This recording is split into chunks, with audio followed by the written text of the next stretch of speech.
এলাকায় জনগণের কাছ থেকে এটা আমরা বাংলাদেশ। ঢাকা ১৪ আসনের অন্তর্ভুক্ত বনগাঁও ইউনিয়ন পরিষদের প্রশাসনিক কর্মকর্তা সেলিম রেজা এর বিরুদ্ধে বিভিন্ন অনিয়ম ও দুর্নীতির অভিযোগ উঠেছে। তথ্য ও ভিডিও চিত্রে ইমরান মোল্লা। স্থানীয়দের অভিযোগ, সরকারি নিয়মকানুন উপেক্ষা না করে তিনি নিজের ইচ্ছামতো সময়ে অফিসে প্রবেশ করেন এবং অফিস কক্ষ বন্ধ রেখে প্রায় সময়ে গোপন বৈঠকে অবৈধ বিপুল অঙ্কের টাকার লেনদেন ও হিসাবনিকাশ হয় বলে এলাকাবাসীর দাবি। অভিযোগ রয়েছে, অল্প সময়ের মধ্যেই তিনি বিপুল পরিমাণ সম্পদের মালিক হয়েছেন। বিষয়টি নিয়ে এলাকায় ব্যাপক আলোচনা চলছে। স্থানীয় সাধারণ জনগণ প্রশ্ন তুলেছেন, স্বল্প সময়ের মধ্যে এত বিপুল সম্পদ কিভাবে অর্জন করা সম্ভব হল। এলাকার কয়েকজন রাজনৈতিক ব্যক্তিত্ব জানান, ইউনিয়ন পরিষদের বিভিন্ন কার্যক্রমে অনিয়ম ও আর্থিক দুর্নীতির অভিযোগ সম্পর্কে জানতে চাইলে প্রশাসনিক কর্মকর্তা সেলিম রেজার সঙ্গে যোগাযোগ করা কঠিন হয়ে পড়ে। অনেক সময় তিনি অফিসে উপস্থিত থাকেন না বা এ বিষয়ে কোনো মন্তব্য করতে চান না বলে অভিযোগ রয়েছে। স্থানীয় বাসিন্দাদের দাবি, ইউনিয়ন পরিষদের বিভিন্ন সেবা গ্রহণ করতে গিয়ে সাধারণ মানুষকে নানা ধরনের ভোগান্তির শিকার হতে হচ্ছে। কেউ কেউ অভিযোগ করেন, নির্ধারিত নিয়মের বাইরে অতিরিক্ত অর্থ দাবি করা হয় বলেও শোনা যাচ্ছে।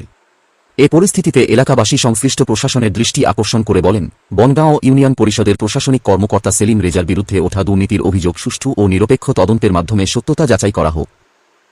অভিযোগ প্রমাণিত হলে তাকে আইনের আওতায় এনে দৃষ্টান্তমূলক শাস্তির ব্যবস্থা গ্রহণেরও দাবি জানান তারা।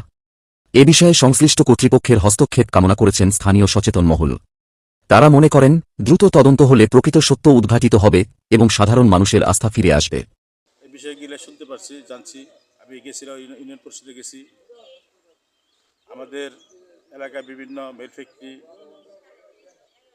আছে, সেখান থেকে উনি বিভিন্নভাবে ট্রেড লাইসেন্সের উপরে সরকারি ফির বাইরেও কিছু টাকা পয়সা আত্মসাৎ করছে জানতে পারছি, জানি না গেছিলাম।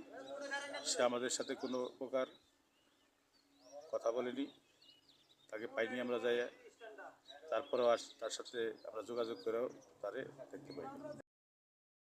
এলাকায় জনগণের কাছ থেকে এটা আমরা বাংলাদেশ সরকারের কর্ণপাত করছি। অবশ্যই আপনি সরকারের পক্ষ থেকে এই সরকারকে আমি জানাতে চাই, এই বিষয়ে আপনারা দ্রুত পদক্ষেপ নিন। প্রতিফলন কি আসছে?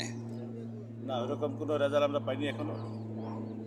ওই বিষয়ের উপরে উনি ট্রেড লাইসেন্সের উপরে যেসব টাকা পয়সা নিচ্ছে সরকারি ফির বাইরেও, প্রতিদিন যে লক্ষ লক্ষ টাকা হাতে নিয়েছে সেলিম রেজা, এটা আপনারা কি প্রতিবাদ করেন না বা প্রশাসনের হস্তক্ষেপ কামনা করছেন বিষয়টা নিয়ে? আমরা অবশ্যই প্রশাসনের হস্তক্ষেপ কামনা করি, সরকারের হস্তক্ষেপ কামনা করি।